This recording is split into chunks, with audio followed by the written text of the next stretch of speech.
This is the hardest time to become an entrepreneur because the cost of doing business is so expensive and the cost of hiring is so difficult, and lawsuits and lawyers. And I have to remind people there's some truth to that. And I have to remind people that let's go back to the generation of the 1930s. We had 25% unemployment. We had soup and bread lines around the corner of every place that offered it for free. We had Japan expanding in the Pacific Rim, which would ultimately bomb Pearl Harbor.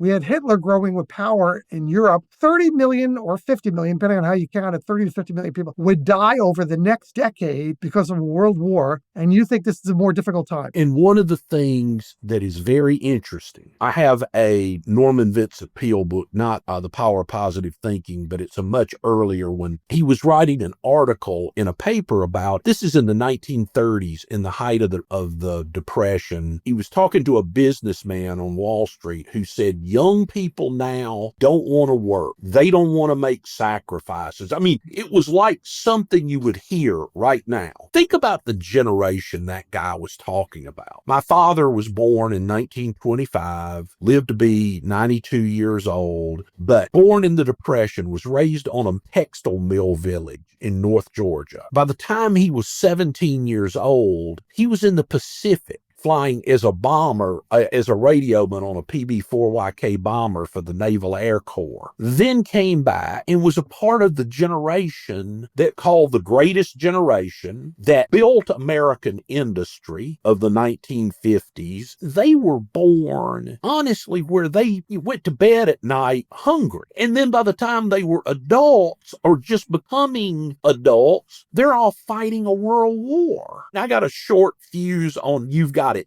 tough. Okay, look, the reality is, guess what? Some people are freaking lucky. That's life. We're all going to have friends that we go, how did they get to that? And then there's going to be some of us that it seems like every time we think we got it going, we get hit in the teeth. I don't understand that. Maybe when we pass away, we'll have a better understanding of all of that. I mean, who knows in life? Life's not fair. I always tell young people, you got to just accept life isn't fair. If you want fair, they have them in the fall. They have cotton candy. They have rides. They have games to play. That's a fair. Fair doesn't exist in the real world.